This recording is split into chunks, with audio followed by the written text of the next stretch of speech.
sejam bem-vindos a mais uma edição da Plástico Brasil no Ar. Esta é a nossa quarta edição e estamos trazendo assuntos relevantes para todo o setor de transformação do plástico. Desde março, com a determinação de medidas de isolamento e a paralisação da produção industrial, podemos dizer que todos os setores das indústrias foram afetados. Mas o setor do plástico ganhou um protagonismo no combate à doença e, mesmo assim, experimenta as consequências da crise, né? Com a retomada gradual, já podemos começar a nos perguntar por onde o segmento alavancará sua recuperação. Como as indústrias, distribuidores e transformadores vão encarar esse momento pós-pandemia.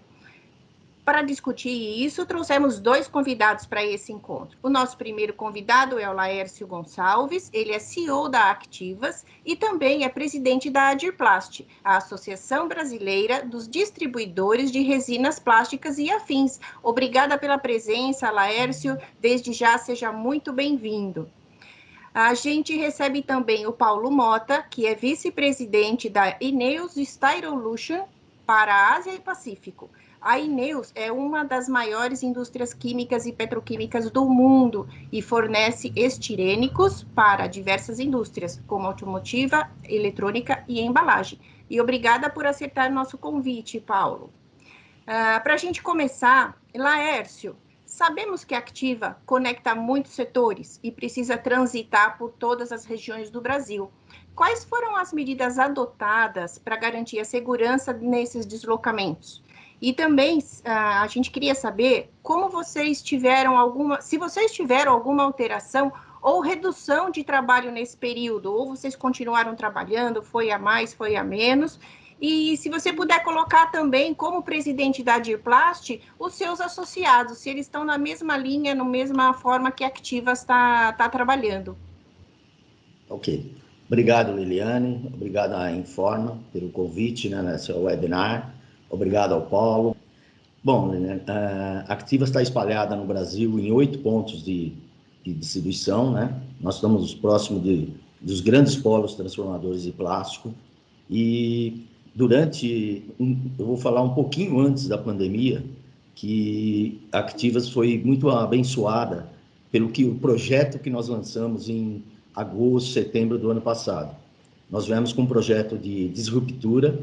Esse projeto tinha um tempo de 6 meses para ser implantado, seria lançado para o público interno dia 13 de março, com todas as ferramentas de inovação tecnológica, sustentabilidade. E, então, quando chegou a crise, praticamente todos os nossos funcionários tinham condições de trabalhar à distância. Teve um evento interno dia 13, no dia 16, 17, todos os ADMs e comercial já estavam trabalhando home office, e daí começamos a tomar todos os cuidados de acordo com a Organização Mundial de Saúde, né? EPIs, higiene, limpeza. Os nossos motoristas trabalharam home flex, né? Não conseguimos afastar todos, porque tinha uma pequena demanda, e nós acabamos adotando todas as EPIs necessárias e cuidando do máximo possível para que não acontecesse nada com eles, porque a logística não podia parar naquele momento, né? Hospitais, farmacêuticos precisavam do produto.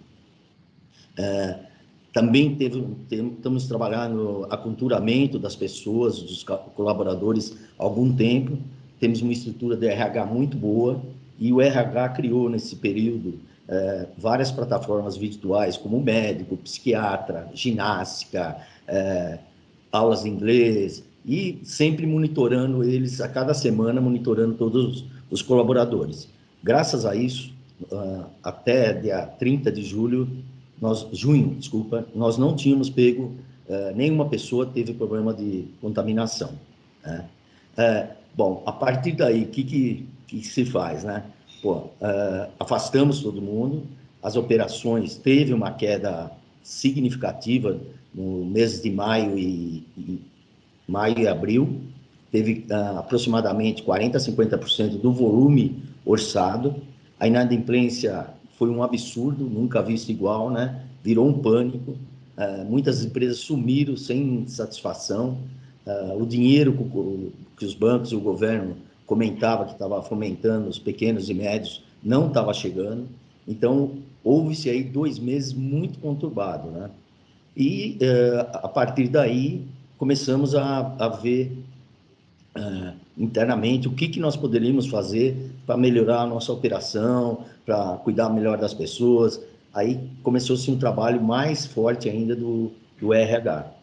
E quanto ao atendimento a longa distância, nossos caminhões começaram uma operação que nós não fazíamos e descobrimos que é muito, muito boa, que era fazer as interestaduais. Então, os nossos caminhões começaram a viajar o Brasil todo, coisa que algumas cargas nós terceirizávamos. E foi de grande sucesso, que não tivemos um problema sequer com contaminação do Covid.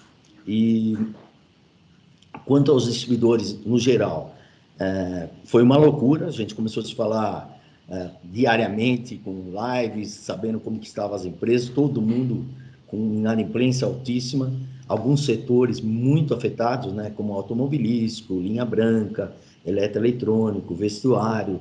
Esses aí, nós temos um segmento de especialidades dentro da Aderplas, foram muito afetados.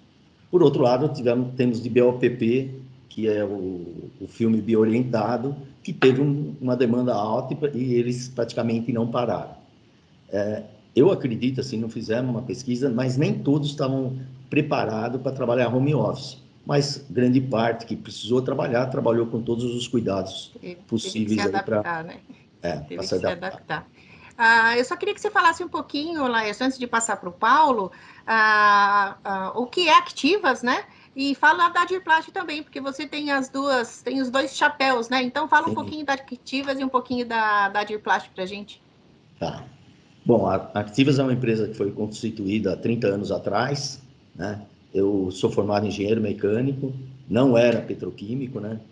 Tive uma rápida passagem na Unigel e eu cuidava, inclusive, dos eventos da Unigel, nas feiras, né? Depois tive a ideia de ter Activas como uma distribuidora de especialidades. Trabalhamos quase 5 anos só com plásticos de engenharia e vimos que tinha necessidade de completar esse portfólio. E não tinha oportunidade no mercado local, comecei a importar de empresas fora e a Activas foi tomando uma proporção, né? Fomos crescendo, fomos desenvolvendo e sempre eu tive um objetivo na Activas: ser uma empresa transparente, uma empresa com uma identidade só, uma empresa que tanto interno como externo a pessoa conseguiria ver a empresa como ela é e trabalhar com os colaboradores gostando do que faz, né? Não é família, né? Família é família. Nós fizemos 22 projetos, está no site, né? Pegamos só a grande maioria das empresas globais, e que tinha a mesma visão, mesmo ideal da Activas, né? Então, trabalhamos com a Microsoft, com a TOTVS, com a Salesforce, várias empresas, Mercedes, mudando toda a nossa frota. Mercedes, antes nós tínhamos Volkswagen. Nós somos a primeira a lançar na distribuição, acho que do mundo, a neutralização do CO2. O ano passado, nós rodamos mais de 1 milhão de quilômetros e nós estamos preservando uma área na Amazônia de 90 mil hectares que nós neutralizamos o CO2. Então, hoje, a Activas já não polui o ar, nós compensamos, né? Então, tem várias ações aí que, fora as ações sociais. É muita coisa e tem que estar assim mesmo, né? O seu comprador, ele está exigindo todas essas coisas, né? Bom, a Adirplas foi uma necessidade há 16 anos atrás. Nós éramos em 12, 13 donos de empresas e executivos, e nós achamos que, por bem, precisava ter uma associação que levasse mais conhecimento para os associados, que conseguisse nos capacitar melhores, né? Então, nós fundamos a Adirplas. Eu estou no 3º mandato. A Adirplas hoje tem um posicionamento muito bom. Nós estamos participando de vários projetos com Plastivida, com a USP, agora entramos no Pellet Zero por um mar limpo, junto com a OCS. Então, estamos trabalhando junto com ele nesses projetos. Fizemos lançamento a semana passada. Então, tem muito, se aproximamos com a Biplas, Então, tem muitos projetos muito bacanas que a Derplas tem feito nesse tempo. Hoje nós já temos 23 associados, né?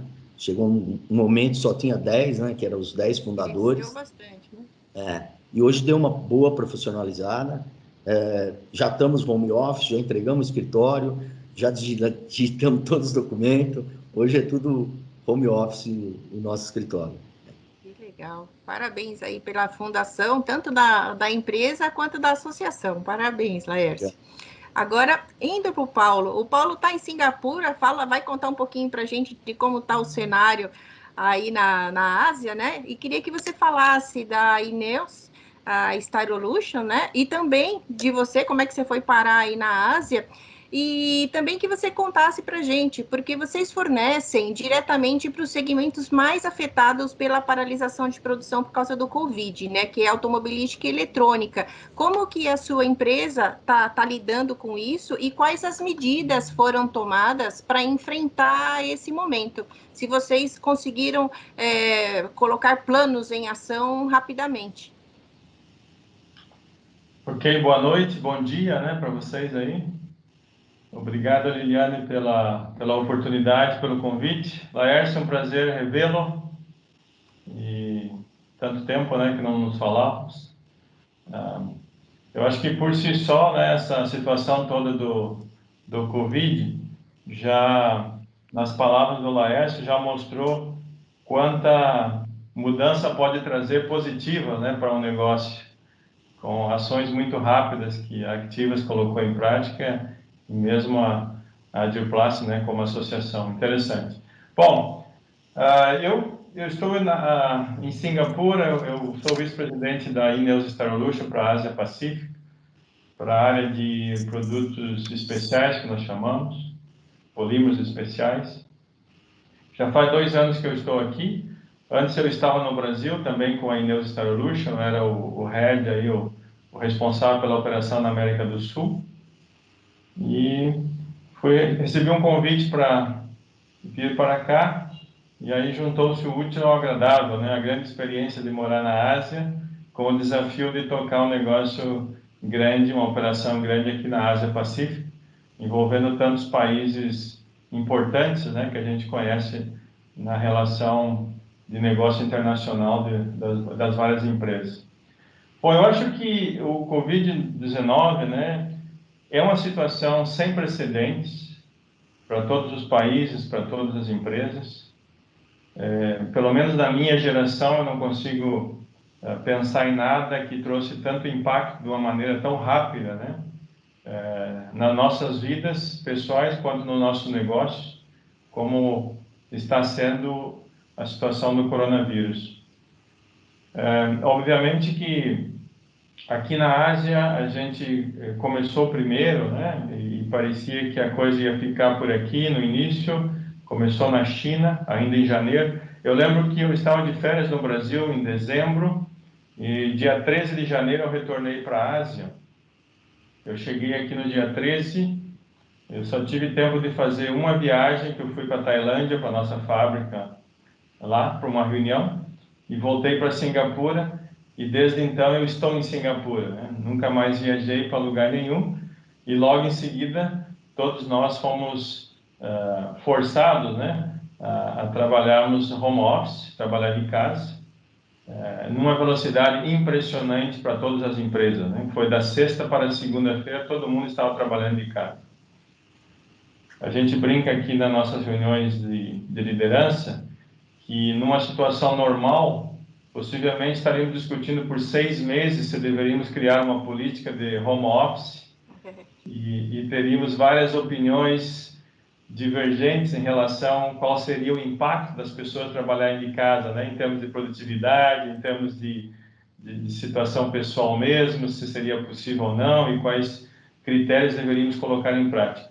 No entanto, com a situação posta, colocamos da sexta para a segunda-feira todo mundo em casa e as operações continuaram normais e estão normais até agora.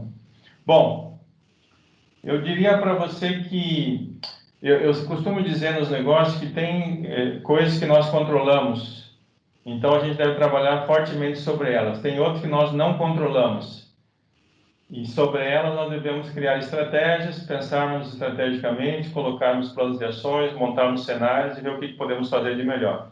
E eu acho que a situação do coronavírus é uma dessas, você não tem controle sobre ela.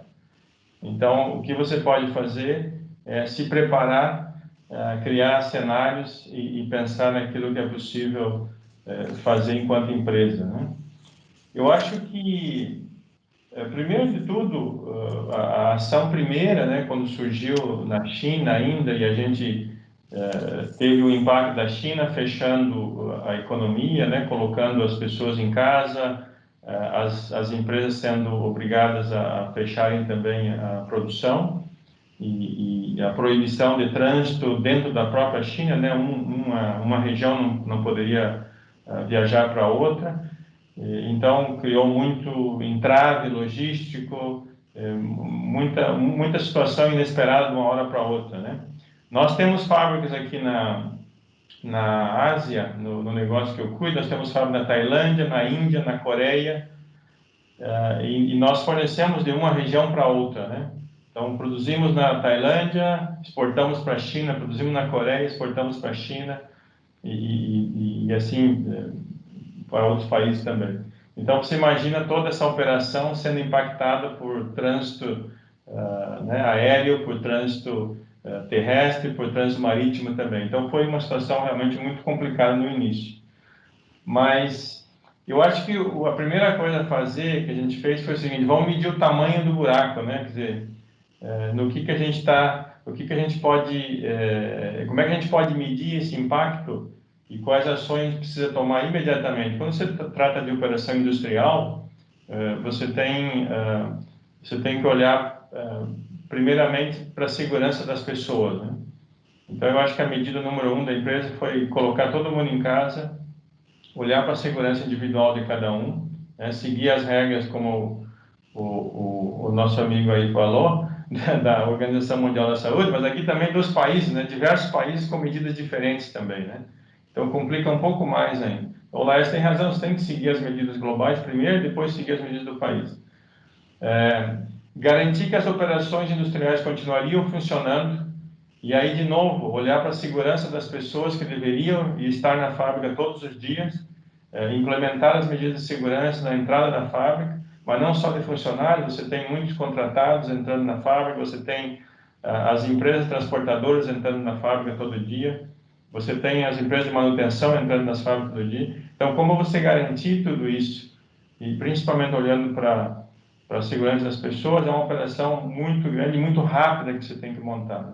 Então, acho que as equipes trabalharam de uma forma excepcional no início, e a gente continuou operando normalmente todas as fábricas e fornecendo também normalmente para todos os clientes e atendendo os clientes, atendendo as demandas dos clientes todos de casa, né? Os mercados foram afetados drasticamente. Na China, primeiramente, o automotivo foi o primeiro que teve um impacto muito grande. Só para te dar alguns dados, né? O mercado automotivo na China é por volta de 26 milhões de automóveis produzidos todo ano. Então, 26 milhões em 2018, 24 milhões em 2019, já vinha em queda, né? Não vinha mais crescendo com o PIB na China, já vinha enfrentando algumas situações, alguns gargalos, né, de venda, mas em 2020, janeiro já teve uma produção menor, em fevereiro, então se imagina uma produção de 2 milhões de carros por mês, 2 milhões e 100, em fevereiro produziu 385 mil carros. Caramba! Então a China já estava em lockdown, né, em isolamento social e os fechamentos das fábricas em fevereiro. E aí vem a situação mais incrível, né? Ninguém esperava que isso iria viajar para todo mundo. E começamos depois a ver a situação toda na Europa, mas antes disso, aqui na Ásia mesmo, os países como Taiwan, Vietnã, próprio Singapura começaram a fechar as fronteiras com a China, que a gente não pôde mais viajar, e aí tinha toda a observação da empresa, a minha própria empresa decidiu que ninguém viajaria mais. Então,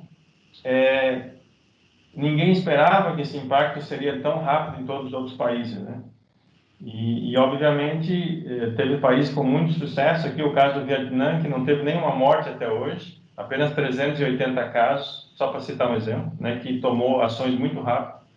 Taiwan com muito poucos casos também. Singapura no início com poucos casos. Mas logo em seguida a gente viu isso se estendendo para a Europa, né, para o resto da Ásia. E concomitantemente você vê a China tendo sucesso nas ações implementadas do isolamento social, do fechamento de fronteiras, das ações tomadas internamente. Já em março, as coisas voltando a uma certa normalidade na China. E para você ter uma ideia, nos últimos 3 meses, a produção automotiva na China e venda de carro voltaram normalmente a 2 milhões e 100 mil veículos. Quer dizer, já está num patamar como estava antes da pandemia.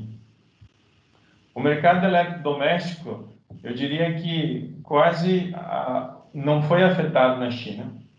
E teve uma coisa muito interessante, e esse fenômeno aconteceu no mundo inteiro, eu acho que no Brasil também, que foi a questão das vendas online, né? Então isso teve um boom muito grande. A China já era um país muito avançado nisso, mas teve assim um impacto enorme.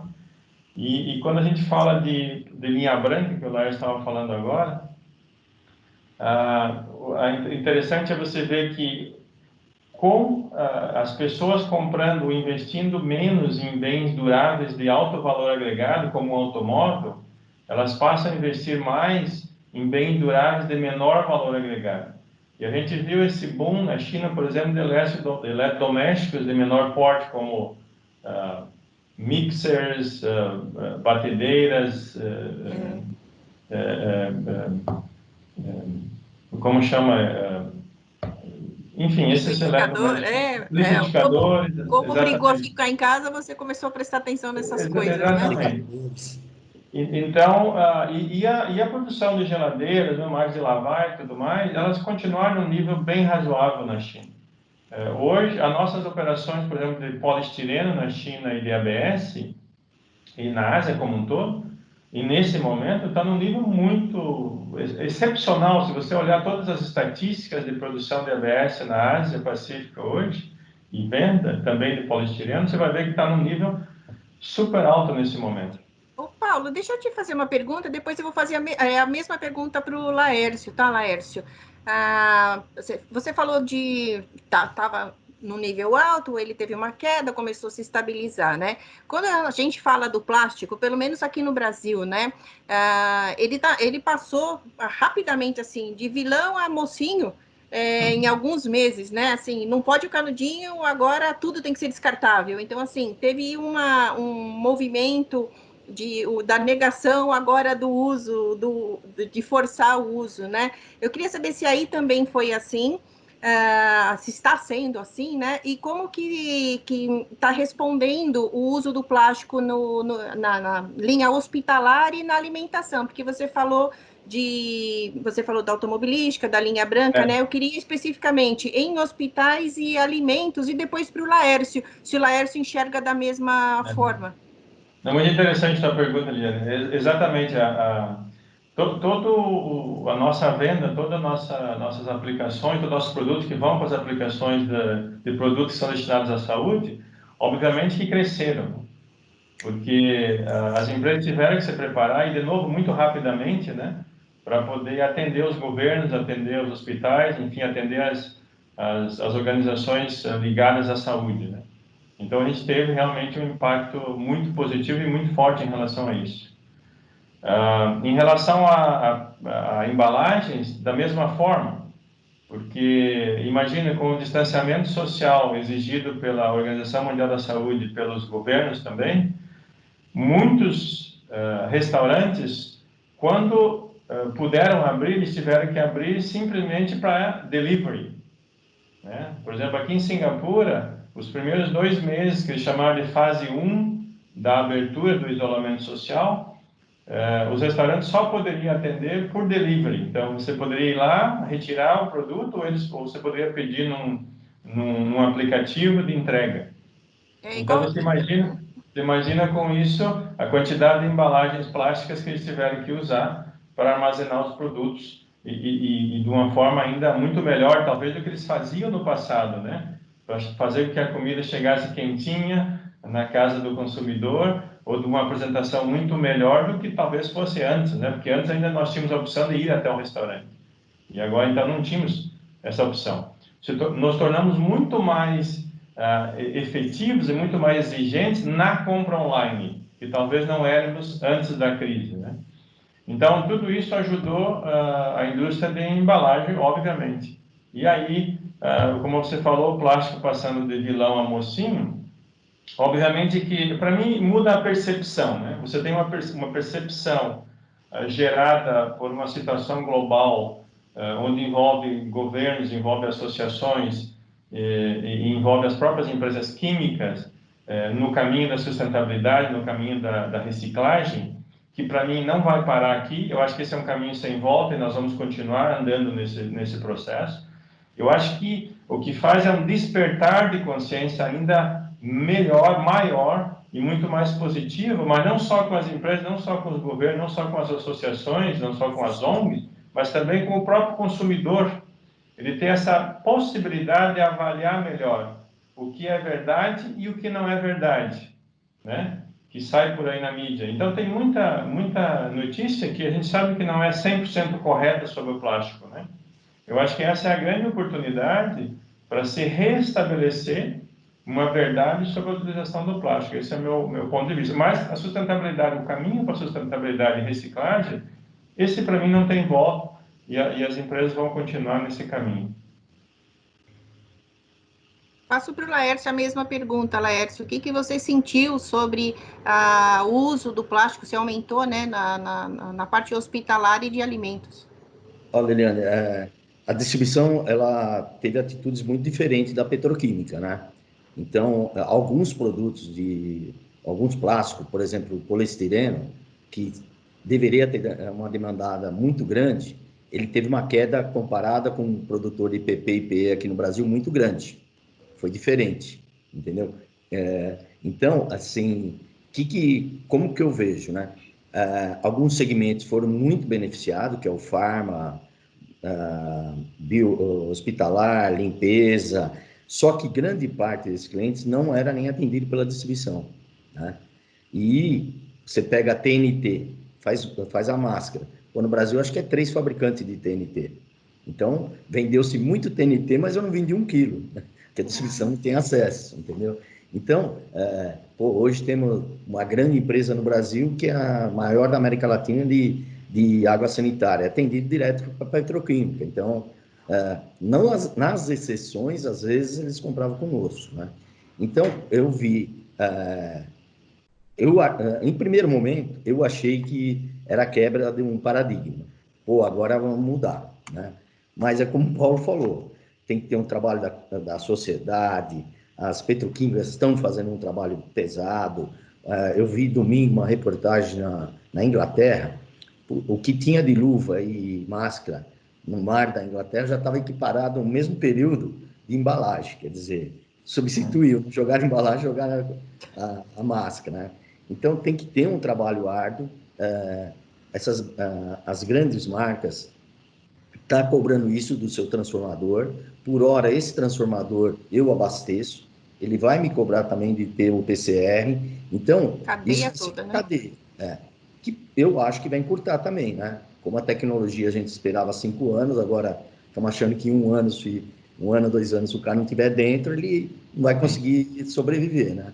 Então, e essas coisas aqui no Brasil é voltada aleatoriamente, né? Eu acompanho a Janaína do Partido Novo, ela foi o único voto a favor do Canudo.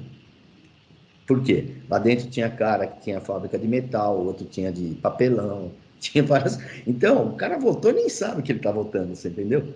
Cortou o canudinho, né? Então, tem esse problema também. Eu acho que é a cultura do plástico. Em um momento, pegou muito forte. Eu acho que todo mundo se conscientizou, agora já deu uma pequena relaxada. E você acha que vai descobrir uma vacina logo, se Deus quiser, a gente vai estar livre de tudo isso, né? E vocês, ambos, né, falando de Brasil e falando de China, de Ásia, vocês acham que isso vai mudar? As pessoas vão mudar esse comportamento de tomar esse cuidado todo, de a parte da higiene, a parte de usar o asiático tem muito o uso da máscara, né? Para o brasileiro foi uma coisa inédita, né? Mas você acha que essa mudança de comportamento vai ao longo do tempo? Isso vai além ainda bastante tempo? Eu posso responder primeiro, Lércio? Pode, por favor. Eu acho que o ser humano, por natureza, é social, né? Nós queremos estarmos próximos de pessoas, nós queremos, principalmente na nossa cultura brasileira, apertar a mão, abraçarmos, né? Eu acho que, e se você perguntar para a maioria das pessoas hoje qual é a maior necessidade que elas estão sentindo, certamente elas vão dizer que é de estar próximo dos familiares, próximo dos amigos, né? Ir para o bar tomar uma cerveja, descontrair, né? Conversar.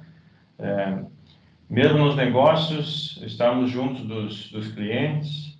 Então, eu acho que assim que a gente voltar à normalidade, talvez com a descoberta de uma vacina, a gente vai querer estar junto, né? Com os familiares, com os amigos, vamos querer estar junto com os clientes, fazendo negócios, almoçando, jantando. Eu acho que essa é uma cultura importante. Não é diferente aqui também, na Ásia.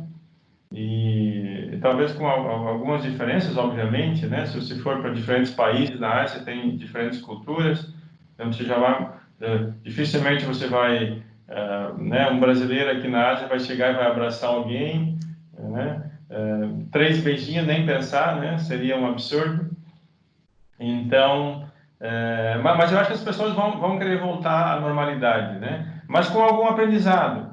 Eu acho que o aprendizado da higiene, o aprendizado de entender que viver um pouco em família, talvez estar um pouco mais em casa, vai ser melhor. Talvez o uso do carro, né? O home office, que você... Eu não acredito no modelo 100% home office, não acredito no modelo 100% empresa, 100% no escritório da empresa, mais. Eu acredito no modelo híbrido. Eu acho que uma cidade como São Paulo tem muito a ganhar com isso, uma cidade como Xangai tem muito a ganhar com isso, uma cidade como Tóquio tem muito a ganhar com isso. As pessoas vão gastar menos tempo no caminho. Eu mesmo gastava 2 horas para chegar no escritório em São Paulo, quando eu estava aí. Se eu pensar nisso hoje, eu acho isso um absurdo. Absurdo. Eu falei, jamais vou fazer isso novamente, né? Então, eu acho que essa mudança vai ficar, essa concepção vai ficar. E para as empresas, eu acho que a gente pode discutir um monte de aprendizados aqui.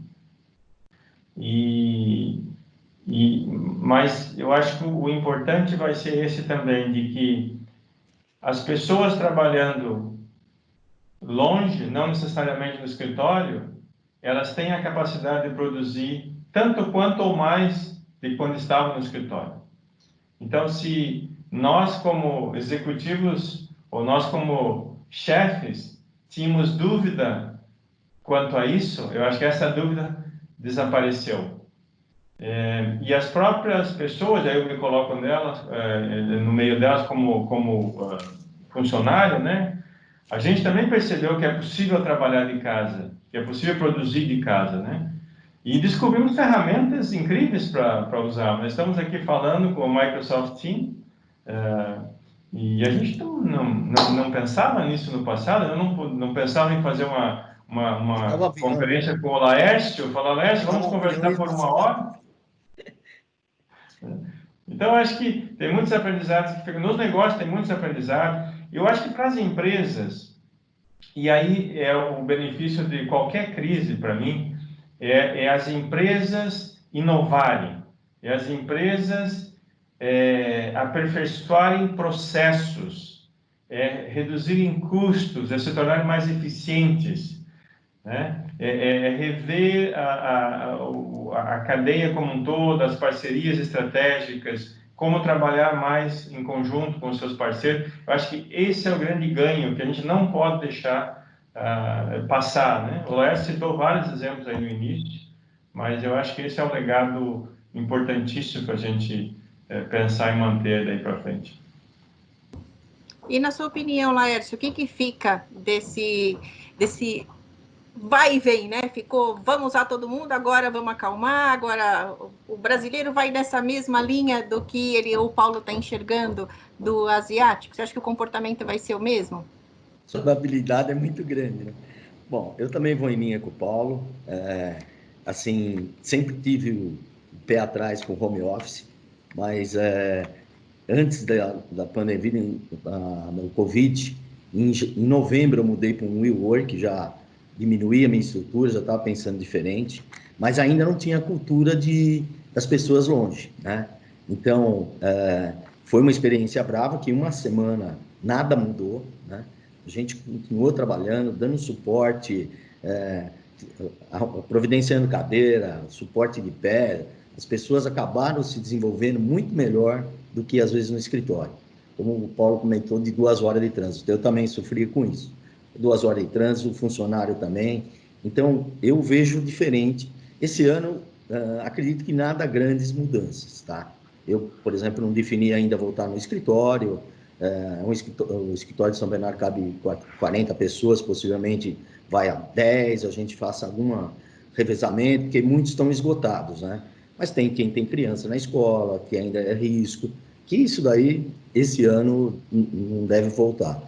Mas eu acredito no modelo híbrido, também como o Paulo falou, sabe, um revezamento, a sexta-feira, de repente, não precisa todo mundo estar 8 horas da tarde e sair 5 horas da tarde. Tem uma cultura, né, Paulo, como a Europa, como os Estados Unidos, né, tem horários flexíveis, né, a escola entra mais tarde, não tem esse trânsito loucura, né, então eu acredito que para esse ano as coisas não mudam, né, a própria Braskem anunciou que esse ano ela não volta no escritório, ela volta só a partir do ano que vem, mas eu vejo muito assim a necessidade do desenvolvimento das pessoas, a gente tá juntos.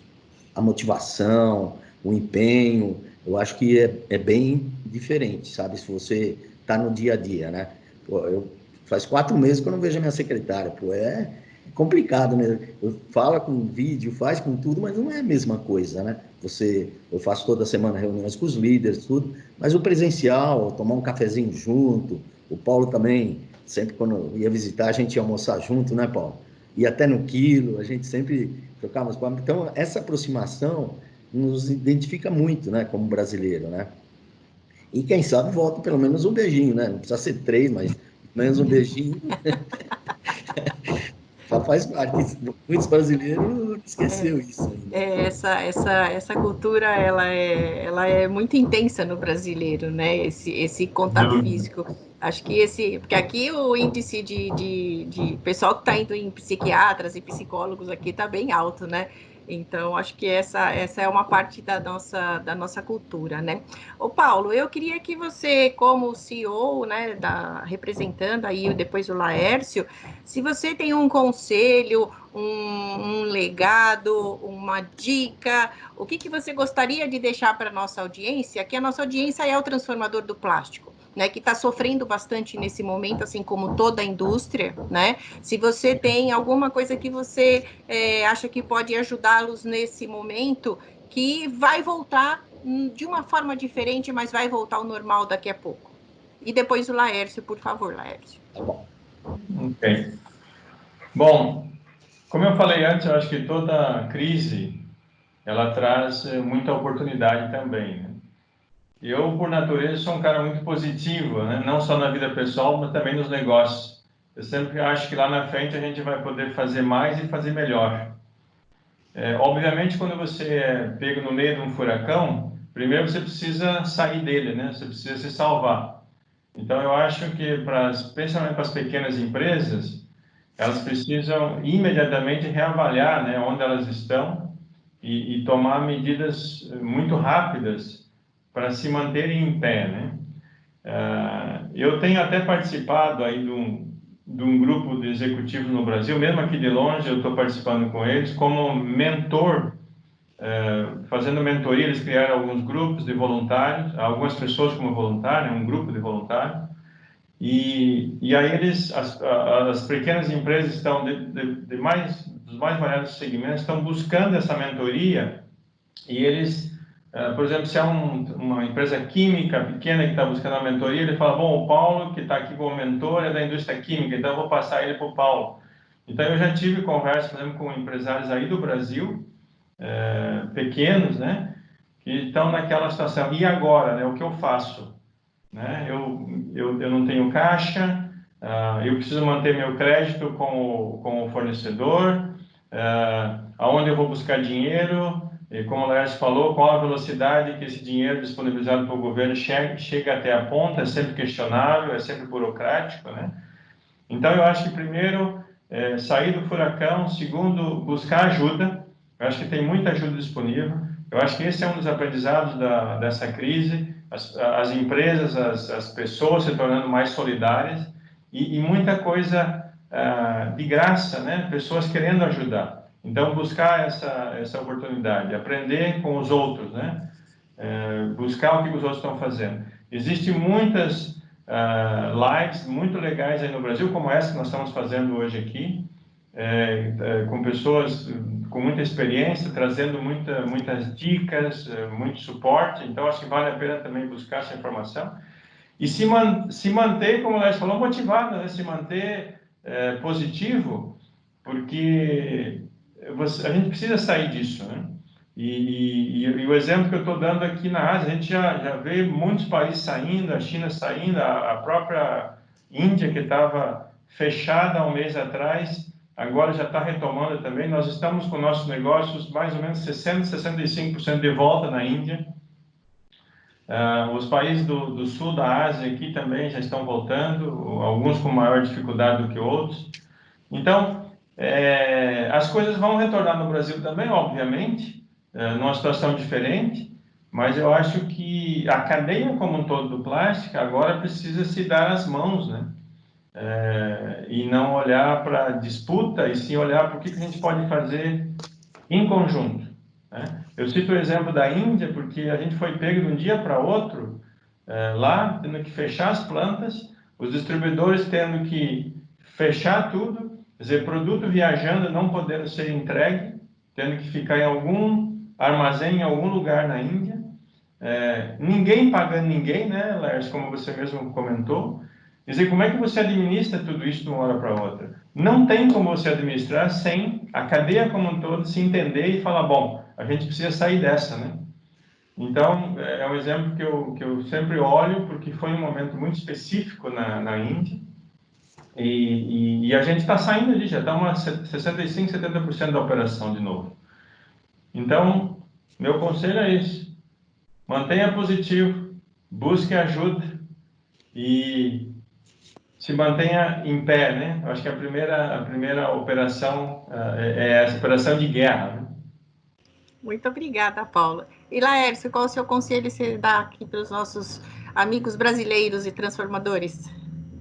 Bom, eu não sou diferente do Paulo, sou bastante otimista. O primeiro impacto, realmente, você fica atordoado, né? Você não sabe que caminho seguir, mas como empresário, como a responsabilidade das pessoas abaixo de você, você tem que pensar, arrumar uma solução e tranquilizar todos. Esse é o primeiro a dever nosso como empresário. E depois você sair do furacão, como disse o Paulo. Então, aqui também já estou vendo uma curva crescente no Brasil. Julho já atingiu 70% do faturamento. Esse mês de julho, agora, devemos bater 80%, 85%. Isso sou eu, mas eu vejo também pela Derplas, pelos volumes que estão muito próximos, né? E eu vejo alguns meses muito bons pela frente. Agosto, setembro, outubro, novembro, eu vejo como 4 meses sensacionais, cumprindo o orçamento, mesmo com dificuldades de produto, porque está tendo uma demanda muito grande, não está chegando produto importado devido a 3 meses aí de dificuldades, né? Então vai ter um lead time de 3 meses importados. Então, com isso, a gente teve um aumento de 17% só nas resinas. Eu falo só porque o dólar disparou 40%, o barril de petróleo ninguém sabia mais quanto custava, né? Então eu vejo ainda um cenário bom para nós, né, pelo que nós estávamos projetando. Eu tinha projetado um crescimento aí quase de 20% esse ano e vamos ficar 10% a menos, quer dizer, então é um cenário bom como um todo perante tudo que passamos, né? Sem demissões, muito pelo contrário, revi minha equipe, ampliei a equipe, né? Nós estamos crescendo, trazendo novas pessoas, então eu estou vendo como um ano bom. Eu tenho aqui que eu passo para a minha equipe, que nem você falou em legado, né? Essa situação que nós estamos passando, eu vejo que como um grande legado para o nosso futuro. Saber lidar com situações difíceis vai ser o nosso dever daqui para frente. Novas habilidades necessárias, mais que todas as outras. A capacidade de gerir diante de soluções imprevisíveis vai ser o nosso dever, né? Sempre, cada dia mais, Paulo está na asa, cada dia mais vai vir uma nova, não um Covid, alguma coisa, mas sempre vai vir uma crise mundial, porque nós somos globalizados, né?